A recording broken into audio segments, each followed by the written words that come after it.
మెల్లని స్వరము అనే ఆత్మీయ కార్యక్రమానికి ప్రేమతో మిమ్మల్ని ఆహ్వానిస్తూ ఉన్నాను. దేవుని బిడ్డలారా, మీరందరూ బాగున్నారా? ఉదయకాలం లేచారా? దేవుని వాక్యాన్ని చదువుతూ ఉన్నారా? ప్రార్థన చేస్తూ ఉన్నారా? ఎలా ఉన్నారు? బాగున్నారనే నేను నమ్ముతున్నాను. ఎందుకంటే దేవుడు సమస్తమును కూడా మన కొరకు దారపోసాడు. ఒక్కటి కూడా ఆయన కొరకు మిగిలించుకోలేదండి. ఏది కూడా స్వార్థముతో చేయలేదు. ప్రతి ఒక్కరి రక్షణ, ప్రతి ఒక్కరి పాప క్షమాపణ, ప్రతి ఒక్కరి దీవెన కొరకు ఆ సిలువలో వేలాడిన యేసు ప్రభును, ఆ 7 మాటలు పలికిన యేసు ప్రభును నిత్యము మనం ధ్యానిస్తూ ఉంటే, దేవుని బిడ్డలారా, మనకున్న శ్రమ, మనకున్న బాధ, మనకున్న దుఃఖము, మనకు కలుగుతున్న సమస్తము కూడా చాలా చిన్నవిగా కనిపిస్తాయి. కానీ అంత విశాల హృదయంతో మనం ఆలోచించము. కానీ మన జీవితంలో జరుగుతున్న శ్రమలను బట్టి, ఇబ్బందులను బట్టి, ఇరుకులను బట్టి అనేక సార్లు ప్రభువా ఎందుకు ఈ పరిస్థితి అని అడుగుతాము. కానీ ప్రభు ఈరోజు ఏమంటున్నాడంటే, నీకు కలిగిన శ్రమలన్నిటిలో నుంచి నేను నీకు విడుదలను ఇస్తాను అంటున్నాడు. నీకు జయమును ఇస్తాను అంటున్నాడు. నీకు ఆశీర్వాదమును ఇస్తాను అంటున్నాడు. నిన్ను స్వస్థపరుస్తానంటున్నాడు. నువ్వు పడిన గుంటలో నుంచి నిన్ను లేపుతానంటున్నాడు. అందుకనే ధైర్యముగా ఉండండి. ప్రభు వైపు చూడండి, ప్రార్థించండి. గొప్ప కార్యములు ప్రభు జరిగించనై ఉన్నాడు. ఈరోజు వాగ్దానం మనతో మాట్లాడనై ఉన్న వాగ్దానము యోబు గ్రంథం 8వ అధ్యాయం 7వ వచనాన్ని చదువుకుందాం. అప్పుడు నీ స్థితి మొదట కొద్దిగా నుండినను తుదకు నీవు మహాభివృద్ధి పొందేదవు. దేవుడు ఈరోజు ఏం మాట్లాడుతున్నాడంటే, నీ స్థితి మొదట కొద్దిగా నుండినను అంటే ఆశీర్వాద విషయమైనా మరి ఏ విషయమైనా కూడా కొద్దిగా ఉన్నా కూడా తుదకట నీవు మహాభివృద్ధి పొందుతావు అంటున్నాడు. ఎందుకు మహాభివృద్ధి అంటే, నేను ముందు చెప్పాను కదా, మనకున్న శ్రమలు, మనకున్న దుఃఖము, మనకున్న బాధ, మనకున్న వేదన అన్నిటిలో కూడా యథార్థ హృదయం కలిగి ప్రభు పాదాలు పట్టుకుంటున్నావు చూడు. నీ కలిగిన శ్రమలన్నిటిలో యథార్థముగా దేవుని పాదాలు పట్టుకుంటున్నావు కదా.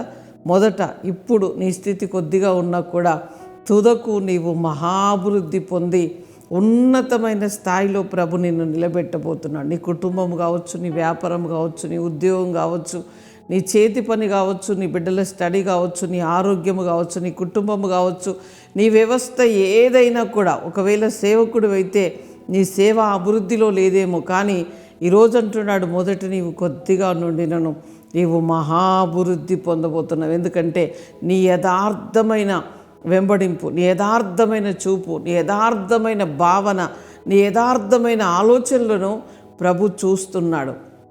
వాటికి ఒకరోజు ప్రతిఫలం ఇవ్వబోతున్నాడు. ఎవరు అంటే సృష్టికర్త, నిన్ను నిర్మించిన వాడు, ఆ దేవదేవుడు నిన్ను మహాభివృద్ధులకి నడిపిస్తాడు. దేవుని బిడ్డ, ఈరోజు ధైర్యముగా ఉండాలని నేను ఈ మాటలు మీకు తెలియజేస్తున్నా. ప్రభు నీ పక్షముగా ఉన్నాడు, నీ కుటుంబ పక్షముగా ఉన్నాడు, నీ వ్యవస్థ పక్షముగా ఉన్నాడు. కనుక అధైర్యము అనేది విడిచిపెట్టి ధైర్యముగా ప్రభుతో నడుస్తూ ఉండు. గొప్ప కార్యములు మనం చూడబోతున్నాం. త్వరలో ఆయన మహిమను మనము చూడబోతున్నాం. కనుక ఈరోజు వాగ్దానం వింటున్న మీరందరూ కూడా మీరు రిసీవ్ చేసుకోండి. మరలా వాక్యాన్ని చదువుతూ ఉండండి.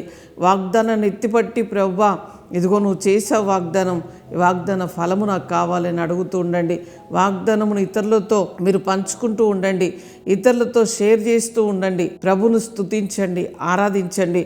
నీవు నేను మనమందరము కలిసి ప్రభు వైపు చూస్తుండగా ఆయన గొప్ప కార్యములు మన ఎడల చేయబోతున్నాడు. కనుక మీరందరూ కూడా ధైర్యముగా ఉండి ప్రభును చూడాలని ప్రేమతో మీకు తెలియజేస్తున్నాను. ప్రార్థన చేసుకుందాం. పరిశుద్ధుడా, జీవము కలిగిన మా తండ్రి, నీకు స్తోత్రాలు చెల్లిస్తున్నాం. నీ ప్రియ బిడ్డలు ప్రభువా ఎవరెవరు నీ వైపు చూస్తూ ప్రభువా ఇగో వాగ్దానమును ఎత్తిపట్టి ప్రార్థిస్తున్నారో వారందరి మీద నీ కృప దిగునుగాక, నీ సమాధానము దిగునుగాక, నీ యొక్క మహిమ కలిగిన కార్యములు జరుగునుగాక.